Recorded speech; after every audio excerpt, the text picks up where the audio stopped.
근데 만약에 우리가 완벽한 계획을 세웠다라고 한다면 사실 결과도 만족스러울 만큼 나와야 되는데 계획대로 잘 안 나오죠.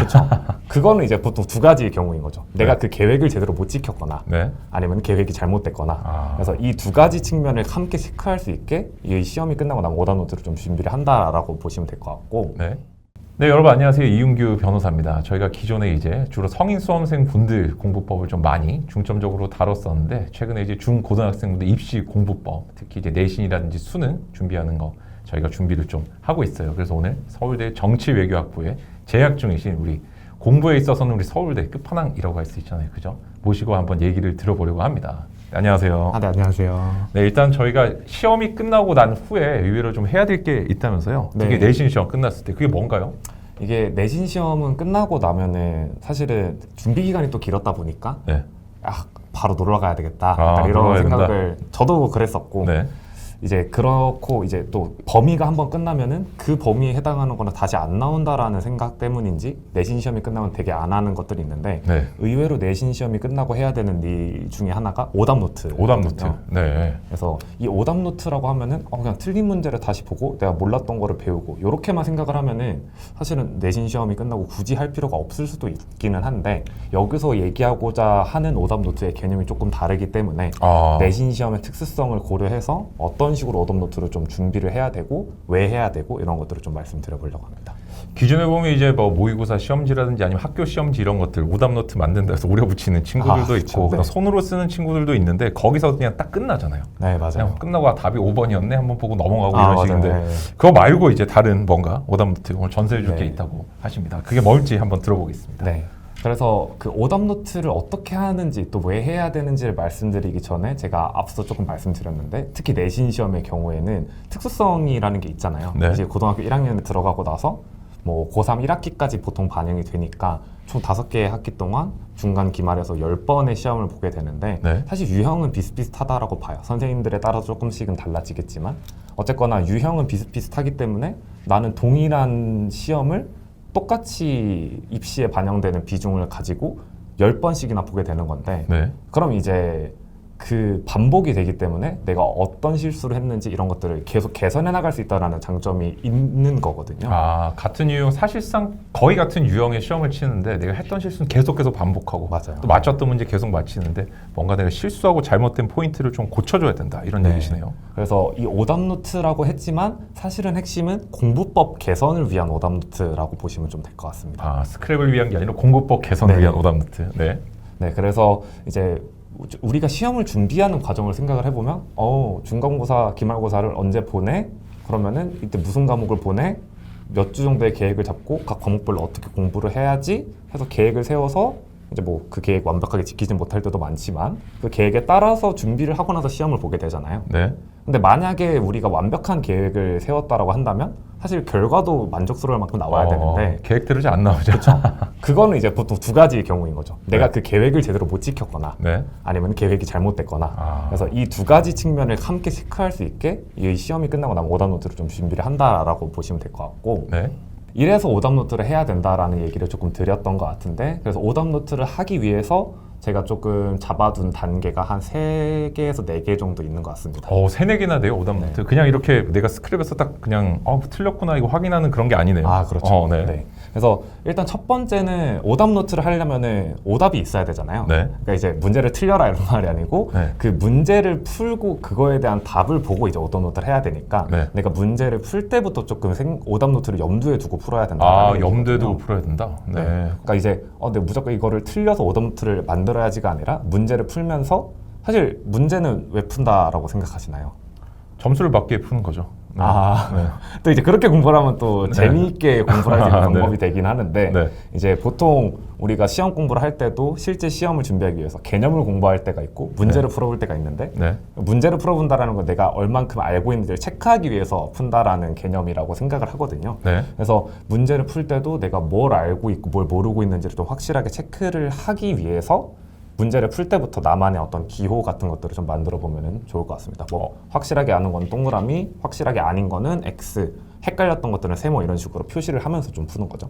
많은 경우에 이렇게 하잖아요. 우리가 객관식 이제 학교에서 네. 시험 칠 때 딱 보다가 약간 모르는 것 같으면 그냥 넘어가 버리잖아요. 네, 맞아요. 그게 아니라 뭔가 확실히 아는 지문은 동그라미, 네. 약간 모르는 건 세모, 네. 그다음에 확실히가 아니다 싶으면 X 뭐 이런 식으로 표시를 꼭 하라는 말씀이시죠? 네. 그리고 그게 비단 선지뿐만 아니라 문제에는 여러 가지 정보들이 담겨 있잖아요. 네. 문제가 있고 네. 이 보기 형태로 나오는 발문이 있고 선지가 있고 그러면은 문제에 적혀 있는 것 중에 물론 그런 경우는 많이 없겠습니다만은 내가 이 문제에서 이렇게 얘기하는 게 이 뜻인가 아닌가 헷갈리는 게 있으면 그거에 대해서부터 세모를 치고 거기 시작하는 대해서도 거죠. 세모를 치고 시작한다. 네. 그리고 이제 보기나 발문을 봤을 때 내가 자연스럽게 떠오르는 개념들이 분명히 있을 텐데 그게 확실하게 떠오르면은 그게 뭔지를 적어두는 거고 네. 아 이게 이거인지 이거인지 헷갈린다 하면은 맞는 것 같은 거 써놓고 그 밑에다가 이거랑 헷갈렸으면 이런 식으로 표시를 좀 해두는 거죠. 야, 이게 시험 한 번 치고 끝내는 게 아니라 이게 10번이나 이게 치는 거기 때문에 내가 이 과정 속에서도 시험 치는 동안도 준비를 하는 거네요. 네, 시험을 치는 동안에도 준비를 하고 이걸 통해서 어떻게 보면은 시험 때는 정신이 없잖아요. 네. 그러니까 내가 어떻게 시험을 보고 있는지를 잘 모르는데 이런 사고 과정들을 다 기록을 해둔다라고 좀 보시면 될 것 같아요. 저는 개인적으로 좀 궁금한 건 우리 형균님 같은 경우는 잘 안 틀리셨을 것 같은데 문제를. 그렇지는 않습니다. 아, 그렇진 않아요? 네. 왠지 이렇게 또 서울대생이라고 하면 다 맞힐 것 같고 왠지 그런 느낌인데 그렇지는 않았네요. 네.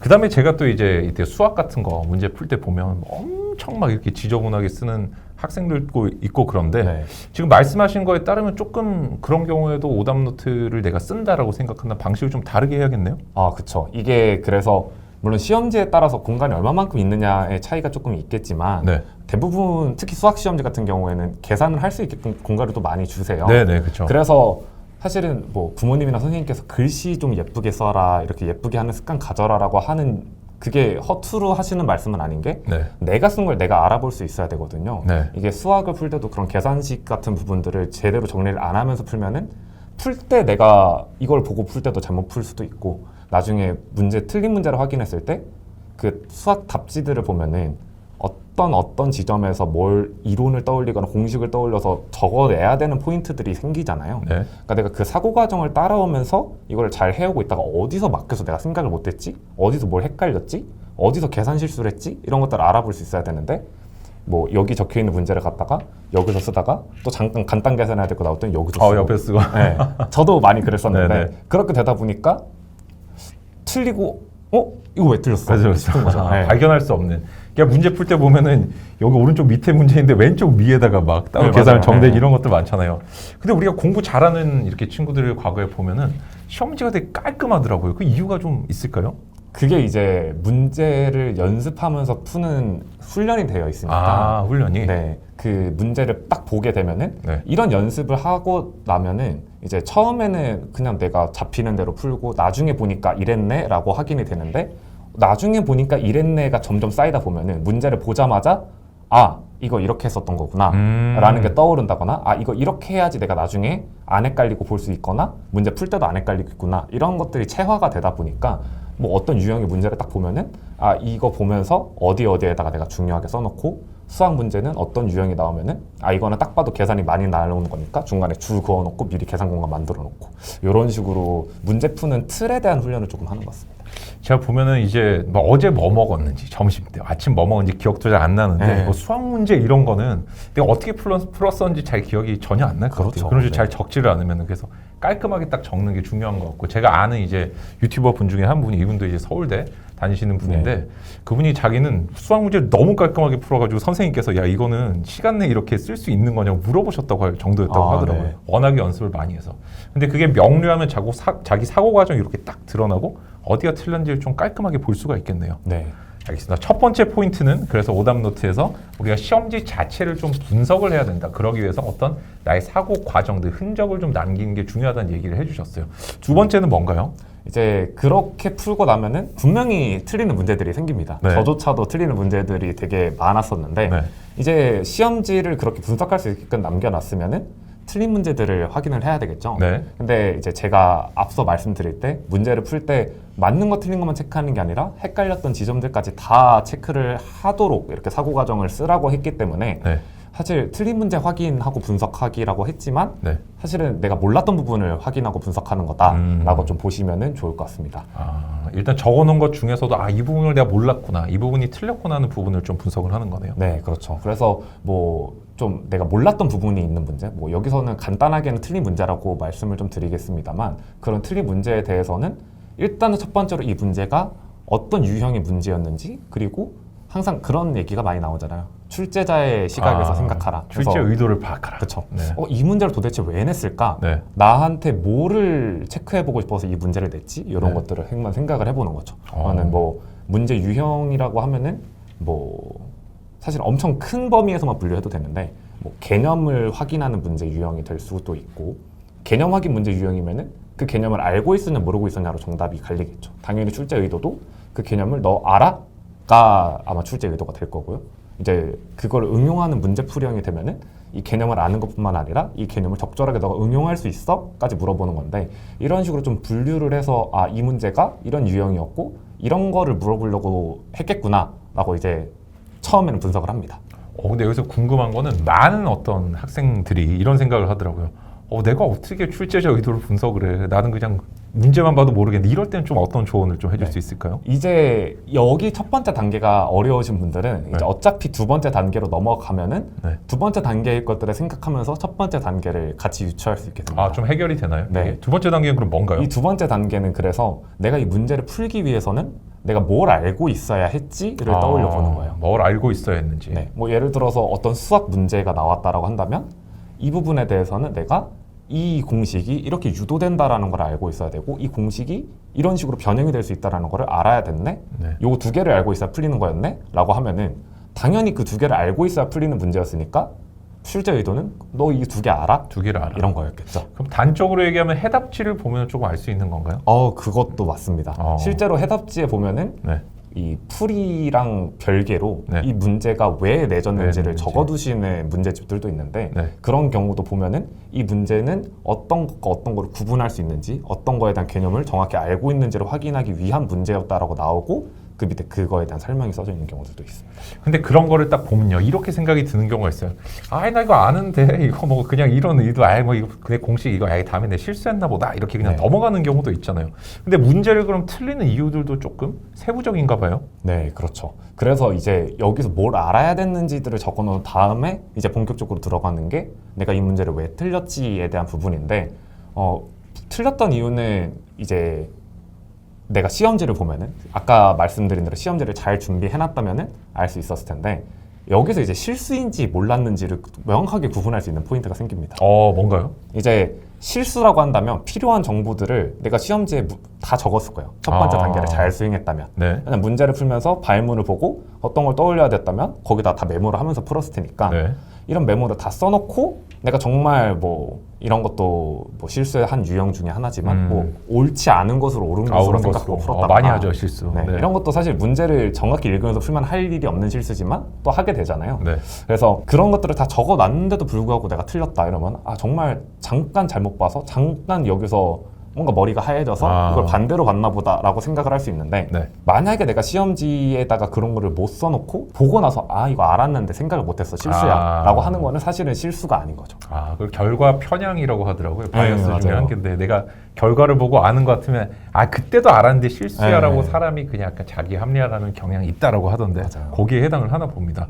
그러면 실수 종류는 한 몇 가지, 이렇게 내가 문제를 틀린 이유는 몇 가지 정도로 좀 나눠지나요? 크게 한 3가지 정도 되는 것 같습니다. 3가지나 돼요? 실수라고 포함되는 유형들이 조금 있는데, 뭐 실수는 과목마다 발생할 수 있는 실수가 좀 다양하겠죠. 뭐 수학 같은 경우에는 단적으로 계산 실수가 발생할 수 있을 거고, 뭐 모든 과목에 공통적으로 문제를 잘못 읽는다든지, 뭐 A랑 B가 되어 있는데 A, B를 반대로 봤다든지, 뭐 이런 식으로 정말 말 그대로 모르는 게 아니라 아는데도 불구하고 틀렸던 실수가 실수에 되는 거고, 이런 것들을 제외한 모든 유형은 사실 몰랐거나 시간이 부족해서 못 풀었거나 둘 중에 하나라고 몰랐거나 생각합니다. 시간이 부족했거나. 근데 시간이 부족해서 못 풀었던 경우에는 어차피 그 문제가 깨끗할 거예요. 내가 아예 손을 못 댔기 때문에. 그러면은 내가 못 풀었다라는 것도 알고요. 그래서 이 문제에 시간이 부족했던 이유를 또 찾아봐야 되고요. 내가 어떤 문제에서 특히 시간을 많이 썼었는지를 한번 되돌아보는 게 도움이 되고, 내가 뭘 몰랐던 경우에는 해답을 보면서 이런 것들을 알았어야 됐는데 내가 시험지에는 이런 걸 안 써놨네 하면은 그런 것들을 좀 몰랐다라고 보면 되는 거죠. 여기서 하나 또 궁금한 건, 우리 형규님 같은 경우는 문제 풀 때 조금 이렇게 딱 보면은 답이 좀 바로 알 수 있는 어떤 기본적인 문제들이랑 좀 시간을 투자해야 되는, 예를 들어 수학 같으면 준킬러나 킬러 같은 걸 좀 나눠서 푸셨나요? 아니면 그냥 순서대로 쭉 푸셨어요? 일반적으로는 순서대로 쭉 풀었는데 네. 이거에 대한 이유는 첫 번째로 내신 시험에서 문제를 보자마자 이게 얼마만큼의 시간을 소요할지 아는 게 사실은 쉽지가 않습니다. 이게 모의고사 같은 경우에는 워낙 정형화가 되어 있고 유형 자체가 네. 특히 수학 같은 경우를 보면은 이제 문제 배점으로도 나와 있고 또 번호 배번에 따라서 뒷번호로 갈수록 어려워진다라는 게 어떻게 보면 일반적인 네. 원리잖아요. 네. 그렇기 때문에 그냥 이제 순서대로 푸는 게 사실 제일 효과적이고 만약에 그 배번이 반대로 돼 있었다면은 의미로 반대부터 풀어도 되고 국어 같은 경우에도 문학에서 몇 문제, 비문학에서 몇 문제 이런 식으로 나오기 때문에 내가 골라서 풀 수가 있는데 사실 내신 시험 같은 경우에는 학교마다 선생님마다 출제 스타일이 다르시기 때문에 다르죠. 네. 문제를 딱 보고 이 문제는 빨리 풀 수 있는 문제야. 이 문제는 좀 생각해야 되는 문제야. 를 구분하는 게 쉽지는 않아서 일단 순서대로 모두 문제를 보되 이 문제를 풀면서 내가 조금 막힌다. 또는 생각할 시간이 좀 필요한 것 같은데 보니까 이번 시험 좀 시간이 타이트할 것 같다. 이런 느낌이 들면은 더 생각해봐야 되는 문제랑 시간을 써야 되는 문제들은 걸고 넘어간다라고 하죠. 체크를 해놓고 체크를 넘어가는 해놓고 거죠. 넘어갔다가 다시 돌아오는 식으로. 어느 정도 시간을 좀 쓰는 편이세요? 문제 풀 때? 일반적으로 한 문제당 1분 내로 안 풀리는 문제는 무조건 넘어가는 그냥 걸고 편이었습니다. 넘어가는 네. 스타일. 근데 이제 보통 이런 시험과의 문제와의 자존심 싸움 하시는 분들도 가끔 있잖아요. 그쵸. 네. 얘를 오늘 없애버리겠다. 네. 이 문제 붙잡고 있다가 벌써 한 20분 지나고 이러면 이제 사실상 시험의 점수는 이제 날아간 게 그쵸. 아닌가 이런 네. 생각들이 좀 듭니다.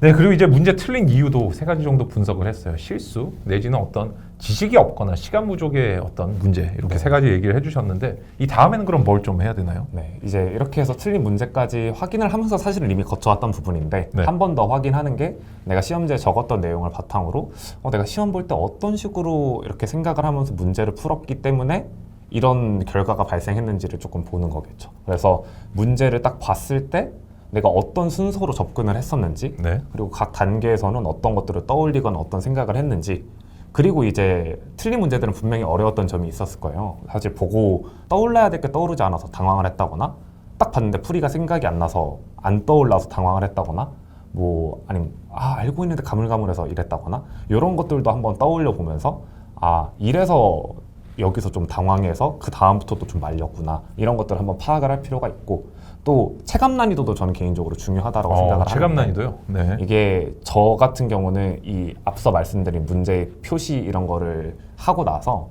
각 문제별로 시간이 맨 마지막에 남을 때 했던 거긴 하지만 이 문제 맞을 것 같은지 틀릴 것 같은지를 좀 체크를 했습니다.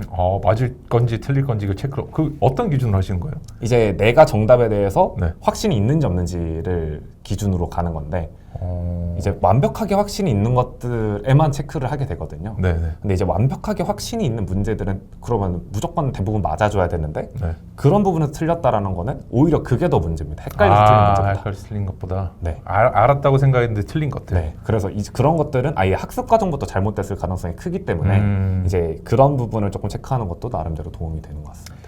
이제 성인 시험이라든지 수능 같은 거 준비하시는 분들께 제가 조언해드리는 게 하나의 문제집을 여러 권 이제 보게 되잖아요. 네. 그럴 때 제가 옆에다가 날짜 쓰고 틀렸는지 맞았는지 체크를 좀 하라 그러는데 맞다가 틀리는 게 저는 가장 큰 문제라고 얘기를 해줘요. 맞아요. 이거 제가 지금까지 완전히 사실 어떻게 보면 운으로 진짜 네. 풀었던 거일 수 있잖아요. 근데 모르다가 맞히면은 희망이 지금부터 생기는데 네.